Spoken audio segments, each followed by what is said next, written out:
शांता अपनी सास के साथ आंगन में बैठ के बातें कर रही थी। वह इस बार के मौसम के बारे में कह रही थी कि इस बार तो मौसम बहुत खराब है।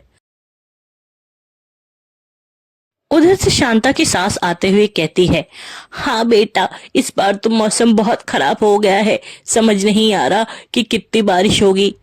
माँ जी, ये तो मुझे पता है कि इस बार बहुत मौसम खराब है, लेकिन आप तो जानती हैं हम किराए के घर में रहते हैं और हम 3 जनों का भार नहीं सह सकते।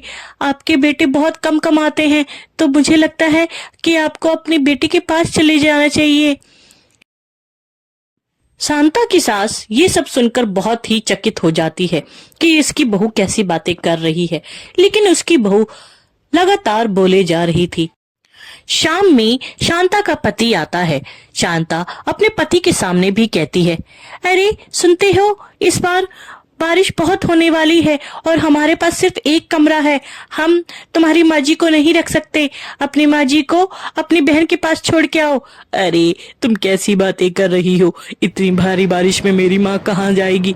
ठीक है, तो फिर मैं ही चली जाती हूँ, तुम अपनी माँ के साथ रहो। अरे तुम कैसी बातें कर रही हो। ठीक है, मैं अपनी माँ को समझाता हूँ, वो चली जाएगी।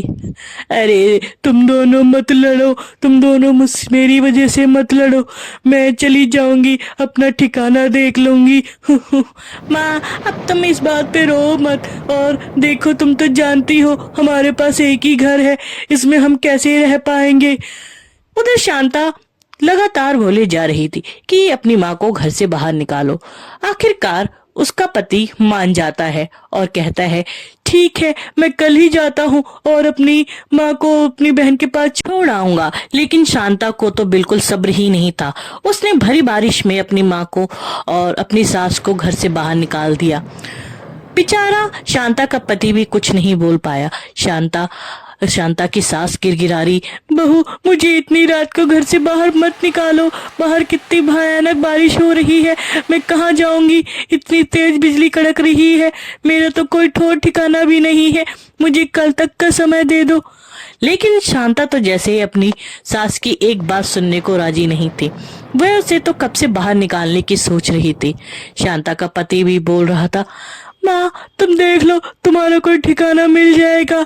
और जानती हो हमारा घर तो कितना कच्चा है, टूट के कभी भी गिर जाएगा। शांता भी लगातार बोले जा रही थी, अब जाओ भी, परेशान करके रख दिया है। पता नहीं, जैसे यहाँ पे कोई लंगर खुला हो, हमेशा यहीं पड़ी रहती हो। देखो अपना ठिकाना। शांता की सास रोते हुए आगे तक जा रही थी। तभी उसे एक टूटा हुआ घर मिलता है। वो वहां जाके बैठ जाती है और अपनी किस्मत पर दोष देती है। क्या किस्मत है मेरी, इतना मेरा बेटा है, बहू है, फिर भी मैं इस टूटे से घर में हूँ। यहाँ तो कितनी तेज बारिश हो रही है। आज रात तक मैं यहीं रुकती हूँ, कल ठिकाना देखूंगी। अपनी बेटी के पास नहीं जाऊंगी, वो तो पहले से ही दुखी है। उसकी सास उसे परेशान करती है। मेरे तो इस दुनिया में कोई नहीं है। शांता की सास बहुत रोती है और वहां बैठकर सुबह का इंतजार करती है कि जैसे ही सुबह होगी वो यहाँ से निकलकर कोई ठिकाना ढूंढेगी। धीरे धीरे बारिश थोड़ी की कम होती है और वो सोचती है यही वक्त है निकलने का। वो बाहर निकलती है और एक लाला की दुकान पे जाती है और वहां पे कहती है, अरे लाला जी, आपकी दुकान में कुछ काम हो तो मुझे काम दीजिए, मैं आपका सारा काम कर दूंगी, झाड़ू पोछा बर्तन। लाला तो 2 पल के लिए सोचता है, अरे अम्मा, तुम तो इतनी बूढ़ी हो, तुम क्या करोगी। बेटा, मैं सब कर दूंगी जो तुम बोलो। तब सेठ जी कहता है, ठीक है, यहाँ के जो काउंटर है ये साफ करना है और मेरे घर पे कुछ काम है वो करना है। उधर बारिश भी लगातार हुए जा रही थी। तेज तेज बिजलियां कड़क रही थी। ऐसे में बूढ़ी अम्मा को लाला ने काम पर रख लिया और उसे अपने घर में भी काम पर रख लिया। लाला ने कहा, मेरे घर के पास एक घर है, तुम वहां रह लेना। थोड़ी देर बाद लाला अपनी दुकान बंद कर शाम में अपने घर बूढ़ी अम्मा को ले आता है। बूढ़ी अम्मा घर का सारा काम कर लेती है। लाला की पत्नी बोलती है, अरे अम्मा, आप तो बहुत अच्छी है, आपने तो सारा काम कर दिया। हाँ बेटा, मैंने खाना भी बना दिया है और बालक के लिए भी अच्छा सा पूड़ी और सब्जी बना दी है। "म, अच्छा किया बूढ़ी अम्मा, आपने सारा काम कर दिया। अब आप जाके अपने घर में आराम कर सकती हैं। अरे अम्मा, इस घर के पीछे एक छोटा घर है जो मैंने तुम्हारे लिए साफ सफाई करवा के रखवा दिया है। तुम वहां आराम से रह सकती हो और यहाँ काम कर सकती हो। बूढ़ी अम्मा को तो जैसे उसको नई जिंदगी मिल गई थी। वह बहुत खुश थी लाला के इस व्यवहार से। उधर उसका बेटा एक टूटे घर में बैठा था। भारी बारिश की वजह से उनका घर गिर गया था और मकान मालिक ने दोनों को भरी बारिश में घर से बाहर निकाल दिया। शांता फूट फूट के रो रही थी। ये सब मेरे कर्मों की सजा है। मैंने माँ जी को भरी बारिश में घर से बाहर निकाल दिया, इसलिए हमें भी बाहर निकलना पड़ा। ये सब तुम्हारी वजह से हुआ है। तुम्हारी वजह से मैंने अपनी माँ को घर से बाहर निकाल दिया। अब मुझे तो इतना गुस्सा आ रहा है कि मैं तुम्हें भी घर से बाहर निकाल दूं। अब तुमने भी तो नहीं रोका। दोनों एक दूसरे से लड़ रहे थे। तब शांता ने कहा, अब जो हो गया सो हो गया। अब हमें यहाँ रहने का कुछ सोचना पड़ेगा। मेरे पास एक फुटी कौड़ी भी नहीं है। हम कहाँ रहेंगे? आज तो रात भर हमें यहीं बितानी पड़ेगी। सुबह देखेंगे हमें कहाँ जाना है। अगली सुबह दोनों वहां से निकलकर गांव की तरफ जा रहे हैं। तभी शांता की सास को जैसे आभास होता है कि उसके बेटा बहुत तकलीफ में है। वो अपने घर से बाहर निकलकर देखती है कि कहीं उसके बेटा बहू तो नहीं। बारिश है जो कि लगातार हुई जा रही थी। एक बार भी बारिश रुकने का नाम नहीं ले रही थी।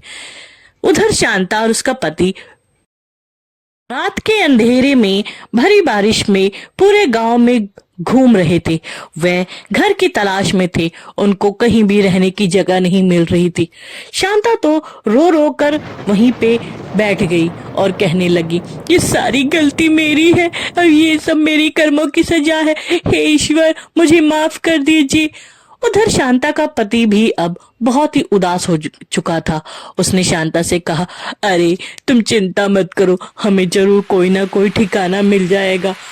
अभी हम यहाँ से चलते हैं, अभी बहुत अंधेरा हो रहा है। चलते चलते वह अपनी माँ जी के गांव पहुंच गए। गांव पहुंचकर वो दोनों फूट फूट कर रोने लगे। शांता तो घुटने का के बल बैठकर खूब रोने लगी और कहा, माँ जी मुझे माफ कर दीजिए। ये सब मेरी ही गलती है जो आज हम लोग रोड पे आ गए हैं। शांता की सास अपने दोनों बच्चों को देखकर बहुत खुश हो गई कि उसके दोनों बच्चे उसके पास आ गए हैं। शांता अपनी सास से कहती है, माँ जी आप जो चाहे मुझे सजा दीजिए। हमने आपके साथ बहुत बुरा किया है।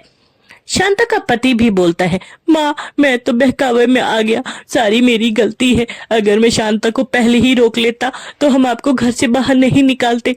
शांता की सास का दिल पिघल गया। वो दोनों बच्चों की बातें ध्यान से सुन रही थी। उसने दोनों बच्चों को माफ किया और कहा, आ जाओ, घर में बहुत बारिश हो रही है। सभी घर के अंदर आ गए। शांता ने कहा, आज का खाना मैं बनाऊंगी, आप दोनों आराम से बैठकर चाय पीजिए। बाहर बहुत बारिश हो रही है। ये बारिश का मौसम तो हम सबके लिए मुसीबत बन के आ गया है। तब उधर हमारा भी मकान गिर गया। हम बहुत मुश्किल से अपनी जान बचा के आए हैं। तब शांता की सास ने कहा, बेटा कोई बात नहीं, ये सब तो जिंदगी का हिस्सा है। ऐसा तो होता ही रहता है। बस हमें हमेशा साथ रहना चाहिए।